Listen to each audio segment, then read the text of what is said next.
Ngayon, narito ang kasaysayan ni Charina. Hanggang kailan niyo ako parurusahan? Dito pa rin sa mga ginintuang kasaysayan.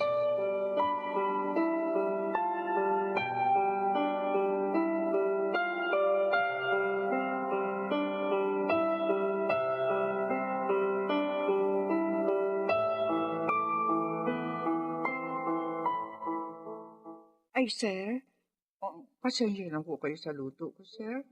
Hindi po yata masarap eh.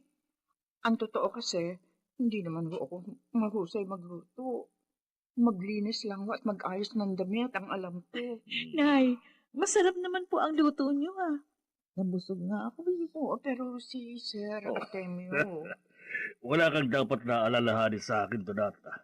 Hindi naman ako mitikulosong tao. Basta okay kay Charina. Ayos na yun sa akin. pero nakakahiya pa rin ho sa inyo. Maayos naman nagluto mo eh. Pero kung talagang hindi ka sanay doon, hayaan mo na lang si Manang na siyang gumawa ng pagluluto. Ha? Oo nga naman, Nay. Hindi ho kayo magagalit, sir? Kasi, hindi ba po dapat ang kasambahay alam mo lahat ang gawaing bahay? Ang sabi ko nga, hindi ako mitikulosong tao. Basta nagagawa mo na maayos ang trabaho mo at napagsisilbihan mo kami ng tapat. Sapat na sa akin yun. Kaya, Nay, huwag na po kayong mag-alala.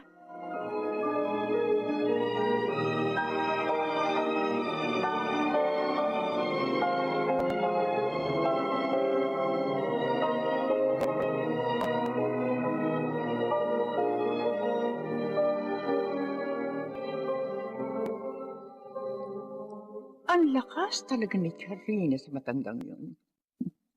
Lahat ng sabihin niya, naayunan ng matanda. Buhay, prinsesa. Ano kayang ginawa ng pangit na yun? At umamo sa kanya ng gano'n si Sir Artemio. Hindi nga ba? Kasi ano, ang misyon ko, mapaamo ang matandang yun. At gagamitin ko si Charina para mangyari ang gusto ko.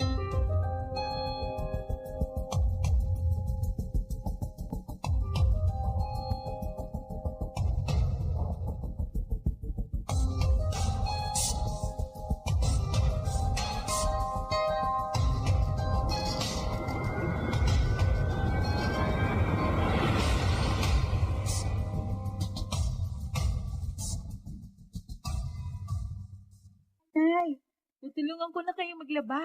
Wala naman akong ginagawa Ano? Huwag na, Charina. Ako ang paisipin ng mga makakakita. Mababait naman yung mga kasambahay dito. At saka alam naman nila na nanay ko kayo. Kaya nga, dapat ko lang kayong tulungan. Isa pa, mukhang pagod na nga kayo Ah, hindi, anak. Ha? Kaya ko naman eh. Bigla lang kasi sumakit ang ulo ko. Ganun ba? Mhm. O di magpahinga na lang kayo. Ako na lang bahala dito. Salamat, Charina. Hayaan mo. Pag ayos na yung pakiramdam ko, Mm. ako na uli ang gagawa rito.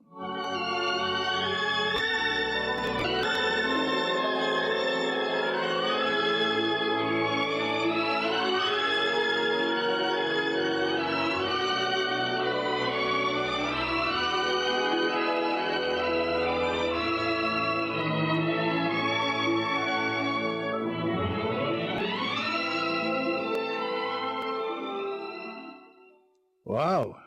Ang sarap naman yung merienda mo, Donata. Militon, ikaw pala. Nadaanan ko si Charina, naglalaba. Masakit kasi yung ulo ko eh. Ah, Kaya, ayun, tinulungan ako ng anak ko. ganun. Oo. Kaya nga heto, nagmimerienda muna ako. O ikaw, baka gusto mo magmerienda, ikukuha kita. Talaga? Oo naman. Para yun lang eh. Igagawa pa kita ng kape. Sige nga. Alam mo, napagod ako eh. Kasi maraming ipinagawa sa akin si Sir Artemio. Sige. Dito ka lang muna ha. Oh, At igagawa kita ng merienda. salamat. Salamat, Donata. Marunong ding maglangis ang babae ito. patuloy pa rin kitang oobserbahan, Donata. At kapag natiyak ko ng tama ako sa hinala ko sa iyo, at saka ako magsasalita kay Sir Artemio.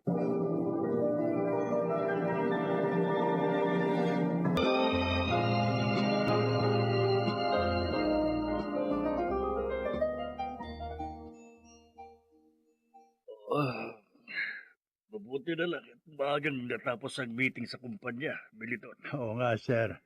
Maaga tayo makakauwi Mm. at makapagpapahinga kayo. Sobra nang pagod nyo eh. Tama ka. Bala ko ngang patulungin na sa akin sa kumpanya, si Charina. Tama yon, Sir. Tama yon. Matalino naman si Charina. At sa tingin ko, kaya na niyang alalayan kayo nang hindi naman puro linis lang ng bahay ang ginagawa niya. Anong sinabi mo? Ako, Naglilinis siya? oo, Sir. Oh? Madalas niyang tulungan si Donata. May pagkakataon pa nga na siya lang ang gumagawa. Eh. Oh, ano? Oo. Pero hindi ko sinasabing inuutosan siya ni Donata sa mga gawain ganun, ha? No. Na gawin lahat yon. Ang alam ko kasi, Sir, usa ni Charina yon. Oh, siguro nga talagang nagkukusa lang siya. Dahil napaka-maalalahanin niya. Mm-hmm. Baka hindi niya matiis ang kanyang nanay. Oo. Kaya nga ho, Mm. patulungin niyo na lang siya sa kumpanya ng masanay na po. Para naman hindi inaabuso ng ina.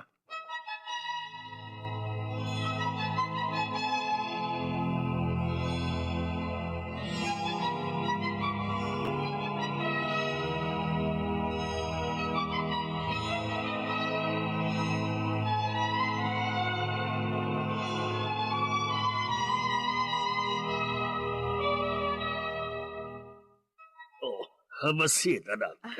Thank you, Daddy. Ano bang pag-uusapan natin? Alam mo, masaya ako sa resulta ng patuloy mong pag-aaral dito sa Pilipinas. Maganda ang performance mo sa school. Thank you. Talaga naman nag-aaral ako mabuti, Dad. Para yun sa inyo. Kasi kayo ang inspirasyon Oh, ko. salamat. Kaya nga naisip ko na sanayin ka na sa company natin dito. Ay! Talaga po? Hmm. Isasama niyo na ako sa company? Oo, anak. Nakakaramdam na rin kasi ako ng pagkapagod. Okay yun ah. Sige po. Kailan ako magsisimula? Ah, okay lang ba kung sa makalawa na, anak? Hindi ka kaya mahirapang mag-adjust? Hindi po. Okay lang. At saka, pwede naman ako magbasa ng lessons ko during my free time eh. Kaya, ayos lang po. Oh, salamat, Iha. Kahit kailan hindi ka talaga naging problema sa akin. Hindi mo ako binibigo. O sige na, maghanda ka na. Dahil isasama na kita sa makalawa.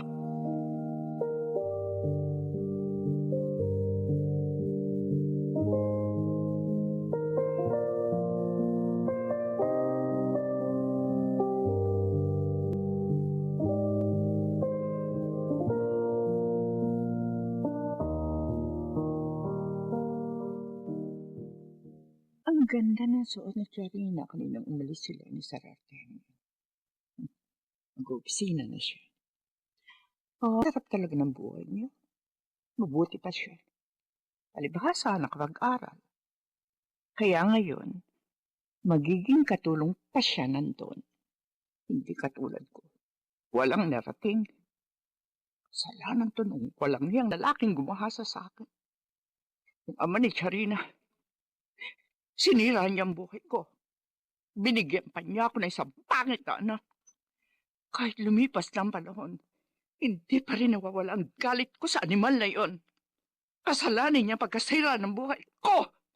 Kasalanan niya!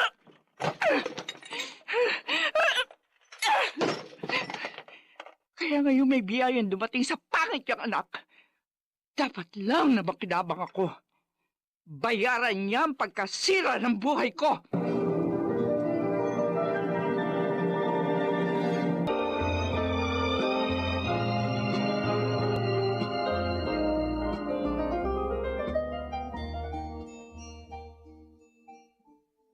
Anton, Tumawag pala si Sir Artemio kanina.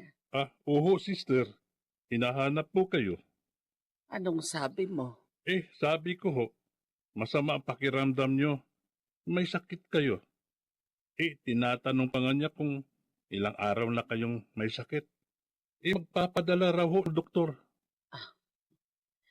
Si Sir Artemio talaga. Maalalahanin ding tulad ni Charina. Oo. Kung ugaling ang pagbabasihan, para silang tunay na magkadugo. Tatawagan ko siya para wag nang magpadala ng manggagamot dito. Pero sabi ho niya, patitingnan na rin din yung mga bata na nandito para maiiwas daw ho sa sakit habang maaga.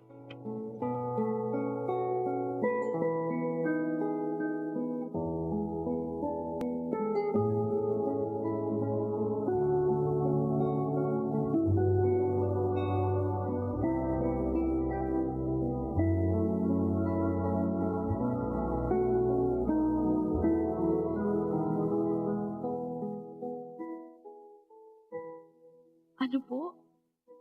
May sakit si Sister Miguela, Daddy? Oo, anak.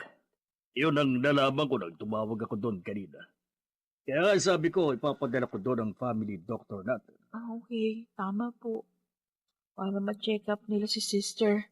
Pero Daddy, sana, pati na rin yung mga batang may sakit na nandun, ma-check up na rin. Talagang yun ang gagawin ko, Iha. Inausap ko na nga si Dr. Montes. Oh, thank you, Dad. Thank you sa pagtulong niyo sa kanila. No.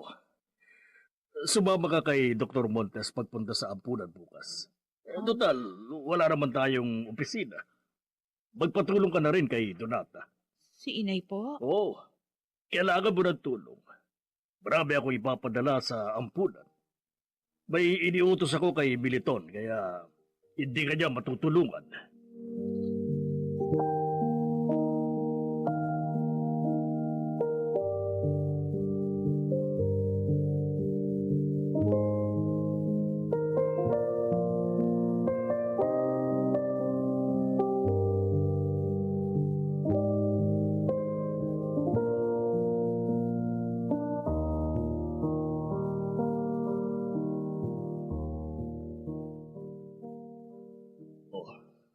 Maupo ka, Donata.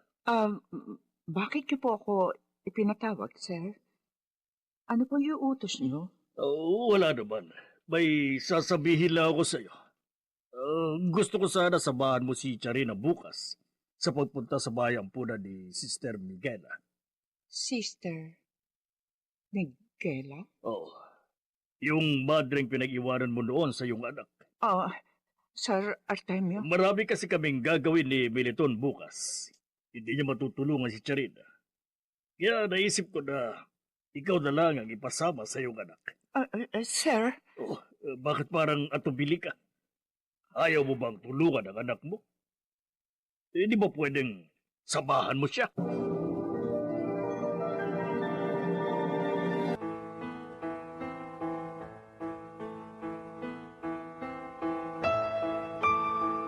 Pumayag kaya si Donata sa gusto ni Artemio? Ano ang naghihintay kay Charina?